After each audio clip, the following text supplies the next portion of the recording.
Open Heavens on the Go, Thursday, January 30th, 2025. Topic: God provides. Memory verse: Psalm 23:1. The Lord is my shepherd, I shall not want. Bible reading: Genesis 22:7-14. And Isaac spake unto Abraham his father, and said, My father. And he said, Here am I, my son.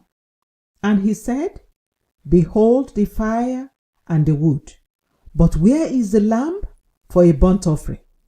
And Abraham said, My son, God will provide himself a lamb for a burnt offering. So they went both of them together. And they came to the place which God had told him of, and Abraham built an altar there, and laid the wood in order, and bound Isaac his son, and laid him on the altar upon the wood. And Abraham stretched forth his hand, and took the knife to slay his son. And the angel of the Lord called unto him out of heaven, and said, Abraham, Abraham. And he said, Here am I. And he said, Lay not thine hand upon the lad, neither do thou anything unto him. For now I know that thou fearest God, seeing thou hast not withheld thy son, thine only son, from me. And Abraham lifted up his eyes and looked, and behold, behind him a ram caught in a thicket by his horns. And Abraham went and took the ram, and offered him up for a burnt offering in the stead of his son.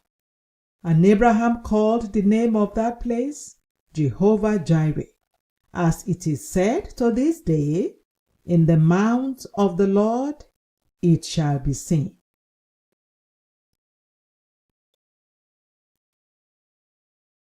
The message: I became the general overseer of RCCG about 45 years ago. At that time, the total income of the church was less than my monthly salary from the university I resigned from. The church had 39 other members of staff, and after paying them, there was usually nothing left for the general overseer. As a human being, I turned to God and said, Lord, I told you to leave me alone where I was lecturing. After all, I was already pastoring.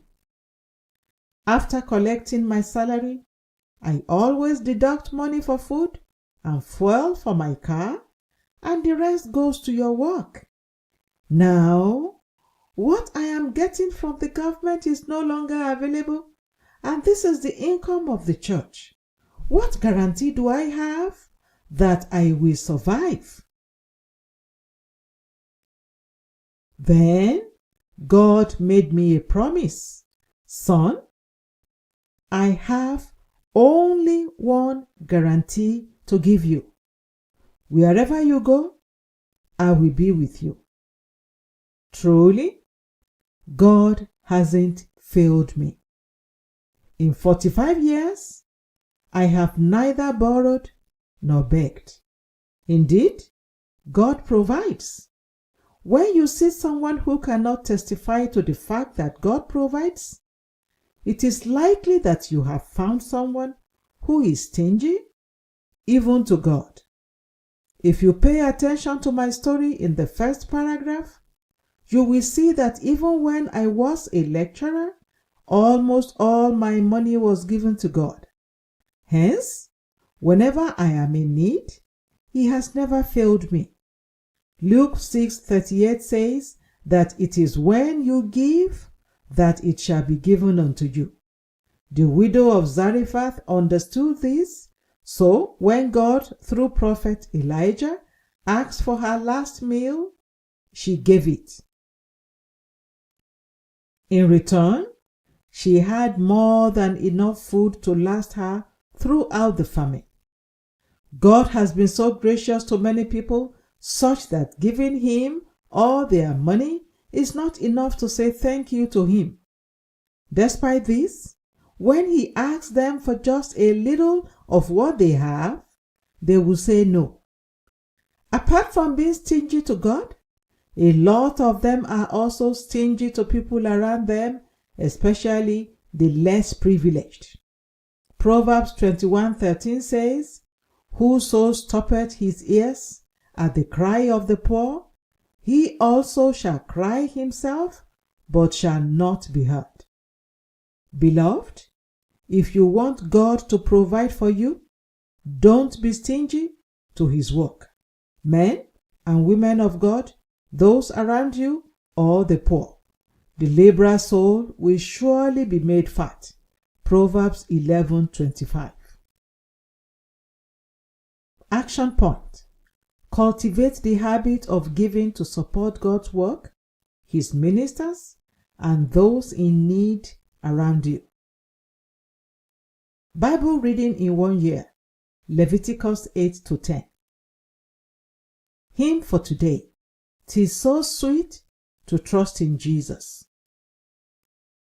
The Open Heavens is written by Pastor E.A. Adeboye, the General Overseer of the Redeemed Christian Church of God. God bless you.